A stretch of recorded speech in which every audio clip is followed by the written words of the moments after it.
هلو هلو، أنا بوسي طه. النهاردة هعمل معاكم الرز البسمتي بطريقة سهلة جدا وبسيطة. محدش كل مني الرز البسمتي إلا لازم يسألني على الطريقة، وهقول لكم كل الأسرار إن هو يطلع معاكم مفلفل كده وخطير، وهقول لكم السر بتاع اللون بتاعه يطلع معاكم بنفس اللون اللي انتوا شايفينه ده. من الآخر كده الطريقة دي هتشرفكم في العزومات، وكل اللي هياكلوا من ايديكم هيسألكم عن الطريقة. لو انتوا أول مرة تشوفوني ما تنسوش تعملولي اشتراك للقناة وتفعلوا زر الجرس علشان خاطر يوصلكم كل وصفاتي. ويلا بينا نبدأ مع بعض الطريقة. في البداية حلة سخنة بقى كده على النار، بضيف فيها 3 معالق كبار من الزيت.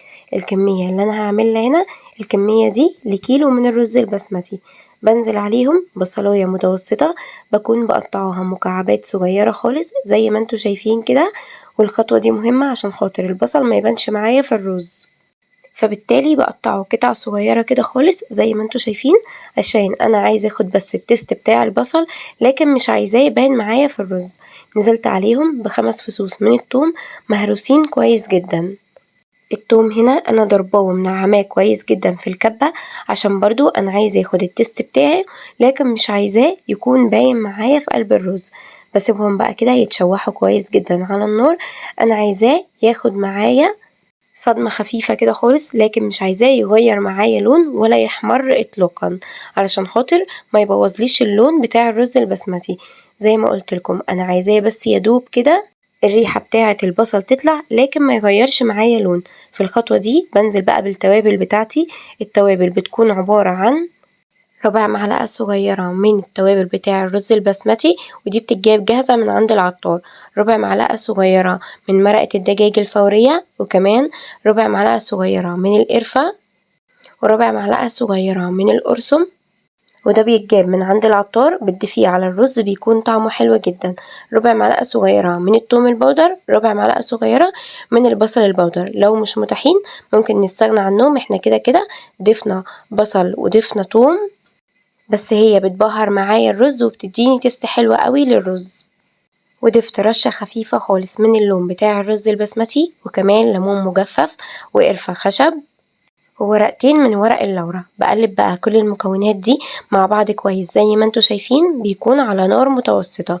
الخطوة دي مهمة جدا، بقلب فيها على النار لمدة دقيقتين علشان خاطر الريحة بتاعة التوابل تطلع معايا كده وتتشوح مع بعضها كويس جدا. وبعد كده بضيف الرز بقى زي ما انتوا شايفين، بشوح فيه على النار لمدة لا تقل عن 4 دقايق، وبيكون على نار متوسطة علشان خاطر الرز ياخد التشميعة بتاعته كده تمام، وفي نفس الوقت ما يتلسوعش مني.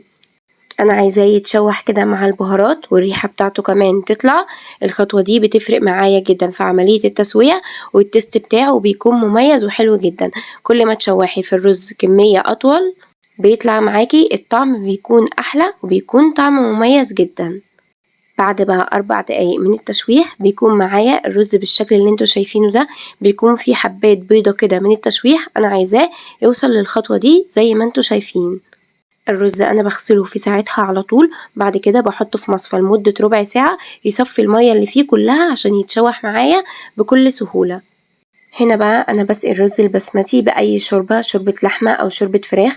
لو مش متوافر بحط بصلاية ومية، وبضيف مكعب من المرقة وورقة من اللورة، وبظبط الملح بتاعي وبسقي بيها الرز. انا هنا كان معايا كمية الرز كيلو. انا مش بعاير بالكوباية وبعمل الطريقة دي من زمان، والرز بيطلع معايا مظبوط جدا. بغطي الرز بتاعي بالشوربة او بالمية بعقلتين من الصباع وبيطلع معايا مظبوط كويس جدا. بهدي النار بقى على نار هادية تماما من بداية تسوية الرز، يعني مش بخليه يغلي وبعد كده بقفل على الرز او بوطي عليه، لا انا بوطي من البداية، وبعد ربع ساعة بفتح عليه بقلبه كده تقلبتين بالراحة. واول ما يدخل معايا الرز على سوا بضيف فحماية وبضيف عليها معلقة كده من الزيت. عايزة اقول لكم بينقل معايا الرز في حتة تانية خالص. كمان عايزة اقول لكم معلومة مهمة جدا، لما تيجوا تشتروا الرز البسمتي هاتوا الحباية الطويلة الرفيعة، بتزيد معاكم في عملية التسوية، والرز كمان بيكون طعمه حلو جدا. والخطوة دي بتفرق معاكم جدا في الطعم بتاع الرز وكمان الشكل بتاعه. بيطلع معايا بقى الرز بالشكل اللي انتوا شايفينه ده، مفلفل وخطير، مفيش حباية ماسكة في التانية. ومتأكدة كل اللي هيدوقوا منكم هيسألكم على الطريقة. هستنى منكم ان انتوا تجربوا الرز البسمتي بطريقتي وتقولوا لي رأيكم في الكومنتات. متنسوش تعملوا لي اشتراك للقناة وتفعلوا زر الجرس علشان خاطر يوصلكم كل وصفاتي، وما تنسوش دايما ان مع بوسي طه دايما حلاوتها في تتبيلتها. وانتظروني ان شاء الله في فيديو جديد ووصفة جديدة.